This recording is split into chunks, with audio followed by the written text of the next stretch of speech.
आज हम आप लोगों को बताएंगे कि किस प्रकार से जो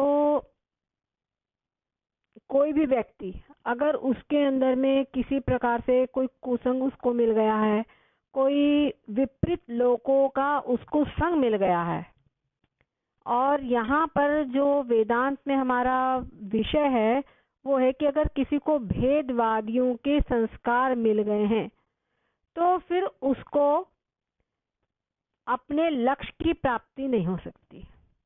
यहाँ पर लक्ष्य है ब्रह्म साक्षात्कार, आत्म साक्षात्कार।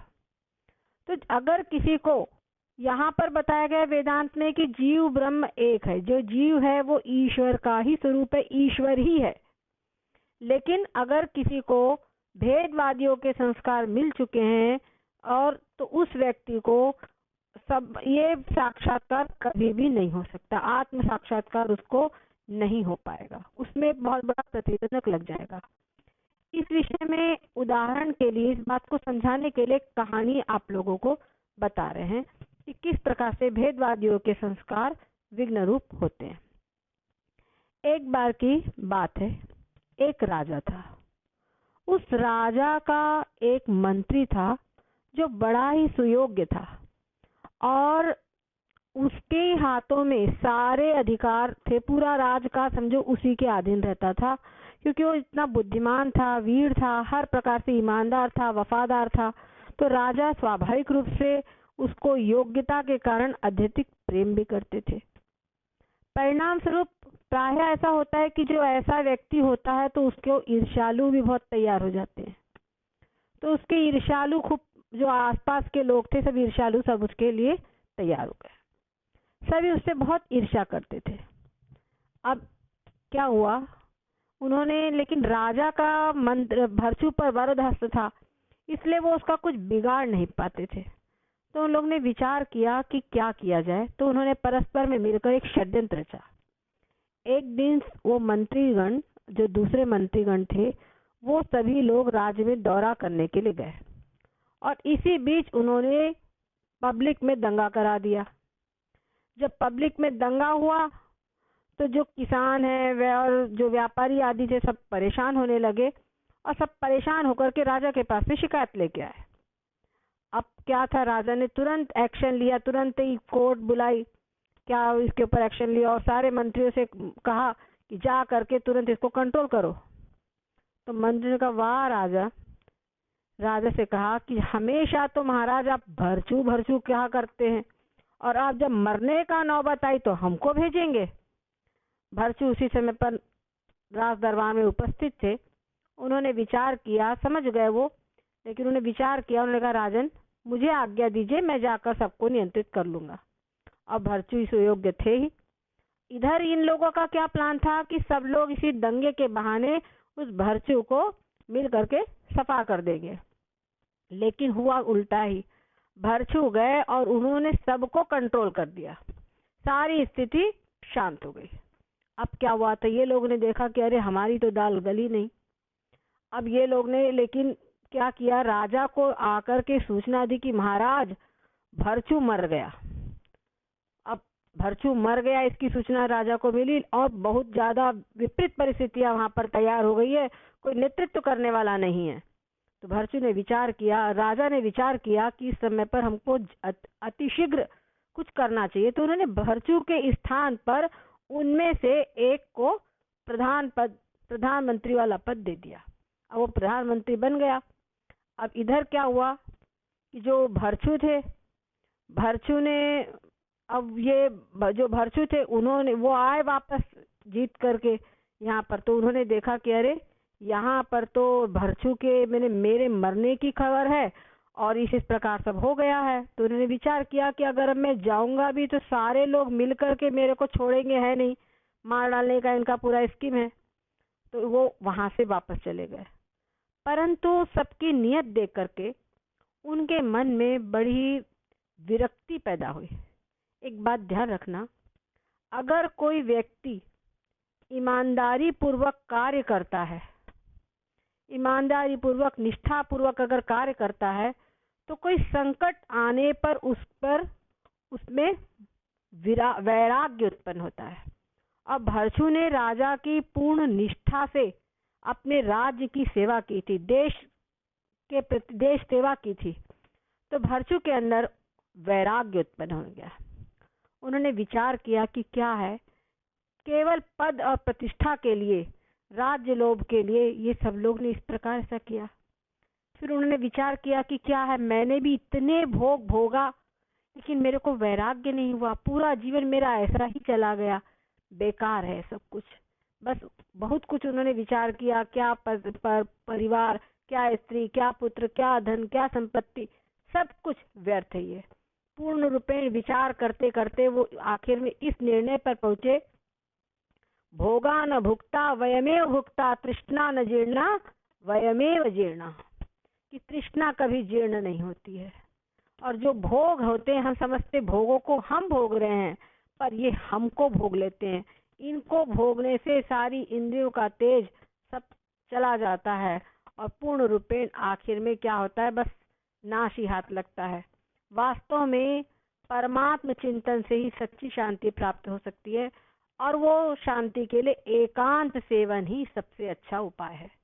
इस प्रकार का भाव उनके मन में आ गया और उन्होंने सन्यासी का वेश बनाया और चले गए जंगल में। इधर जो मंत्री लोग थे, इन लोगों को ये भी मालूम चला, तो इन्होंने विचार किया कि अगर कभी ये राजा को भर्तृ से इनकी भेंट हो गई तो हमारी तो सारी पोल खुल जाएगी, तो हमारी तो बहुत आफत हो जाएगी। तो क्या करना चाहिए? इन्होंने फिर से सब साठगांठ कर ली और राजा को सोचना चाहिए कि महाराज वो भर्तृ ना, जिसकी मृत्यु हो गई थी, वो मर गया था, वो मर करके महाप्रेत बन गया है और कभी किसी किसी को सन्यासी के रूप में, साधु के रूप में दिखाई पड़ता है, और अगर कोई उसके आसपास चले जाए तो उसको पकड़ के सीधे मार डालता है और फिर उससे कोई बच नहीं सकता है, क्योंकि वो बहुत बलशाली प्रेत हो गया है। और उससे बचने का एकमात्र उपाय यही है कि उसको देखते ही सीधे भागे, उसके पास बिल्कुल जाए ही ना। राजा को इस प्रकार की सूचना दे दी। राजा ने भी उनकी बात की कोई इंक्वायरी नहीं की और बात मान लिया। राजा के मन में पक्की तरीके से बैठ गया कि भर्तृ मर चुका है और मर करके वो प्रेत बन गया है। अब क्या था, ये बात हो गए।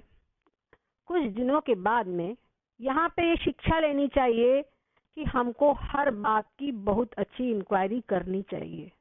कोई भी बात अगर हम सुनते हैं तो केवल कानों पे विश्वास नहीं करना चाहिए, उसको हमको अच्छी तरीके से इंक्वायरी करनी चाहिए। और विशेष करके कोई जो उच्च कोटि के पद पर, जो उच्चस्थ पद व्यक्ति है, उसके लिए बात ज्यादा ही है। ठीक है। अब उसके बाद में एक दिन राजा शिकार खेलने के लिए गए। शिकार खेलने के लिए गए तो वो अपने झुंड से बिछुड़ गए, थोड़ा आगे गए और घने जंगलों के अंदर में वो चले गए। वहां पर उन्होंने देखा कि एक पेड़ के नीचे भर्तृ बढ़िया अपना तप करने के लिए तप कर रहे हैं, बैठे हुए हैं सन्यासी। तो उनको उनकी सब बातें दिमाग में आ गई कि उन्होंने बताया था कि सन्यासी के रूप में दिखाई पड़ते हैं। उन्हें समझ लिया कि ये प्रेत ही है। राजा अपने प्राण लेकर के भागे कि अब ये मेरे को छोड़ेगा नहीं। तो क्या है, वास्तव में राजा ने भर्तृ को देखा था तो जीवित अवस्था में जीते जागते भर्तृ को देखा था, अपने मंत्री को देखा था, लेकिन लोगों ने उसके दिमाग में अच्छा सेट कर दिया था कि भर्तृ मर चुका है और वो प्रेत हो गया है। तो जीवित अवस्था में भर्तृ को देखने पर भी राजा के मन में यही भावना पैदा हुई कि ये प्रेत है, और बस, और प्रेत है ये समझने के कारण अब कोई उपाय नहीं है कि जीवित भर्तृ से राजा की भेंट हो सके।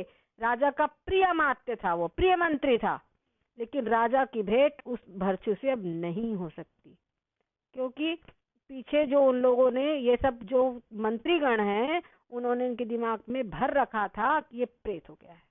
ठीक है, ये कथा हुई उदाहरण की। अब इसमें सिद्धांत क्या है ये हमको समझना है। सिद्धांत ये है कि वास्तव में जीव और ब्रह्म एक है, लेकिन हमारा और जो हमारा ये आत्मा है वही ब्रह्म है। वही हमारा वास्तविक स्वरूप है। लेकिन जो भेदवादी है, भेदवादी मतलब अभी जो पीछे बात किए थे, वो लोग कहते अरे जीव और ब्रह्म कभी एक हो ही नहीं सकते, कहाँ जीव कहाँ ईश्वर, कहाँ ईश्वर सारी सृष्टि को रचा है और जीव एक चींटी भी नहीं बना सकता, अरे चींटी से छोड़ एक बालू का कण भी नहीं बना सकता, आदि आदि और भी बहुत सारी बातें। अपने आप को ये लोग बोलते, अरे वैसे तो हिरण्यकश्यप भी बोलता था कि हाँ मैं ईश्वर हूँ, रावण, तो फिर ये तो वैसे ही हो गए, आदि आदि। इस प्रकार के संस्कार जो भर रखे हैं, वो संस्कार जो किसी के मन में बने, उसने जो समझ लिया कि परमात्मा ही हमेशा अलग है, हाँ पापो हम पाप करता हम, इस प्रकार की बात जिसने दिमाग में भर रखी हुई हो, और उन लोगों के मन में भगवान को हम करें, और उनके मन में हमेशा ने भेदवाद पूरा तरीके से बना रखा है कि भगवान है, ईश्वर अलग है, मैं अलग हूँ। तो उन लोगों को किसी भी प्रकार से आत्म साक्षात्कार यानी जीव ब्रह्म की एकता का निश्चय नहीं हो सकता। आप लोगों को याद होगा विचार चंद्रोदय जब हमने पढ़ा था तो वहां पे आया था दृढ़ अप्रोक्ष ब्रह्म ज्ञान के बाधक प्रतिबंधक। वहां पर प्रतिबंधक में भी आया था कि विषयी और भेदवादी और पामर पुरुषों के संग के संस्कार है ना। तो भेदवादियों के अगर संस्कार हमारे अंदर में पड़े हुए हैं और पामर पुरुषों के संस्कार पड़े हुए हैं, तो उस व्यक्ति को आत्म साक्षात्कार नहीं हो सकता, दृढ़ अपरोक्ष ब्रह्म ज्ञान नहीं हो सकता। यही बात यहाँ पर समझाई गई है। ठीक है, अब इसके पश्चात जो आगे का प्रसंग है वो थोड़ा सा गंभीर प्रसंग है, उसको हम कल चलाएंगे। सद्गुरुदेव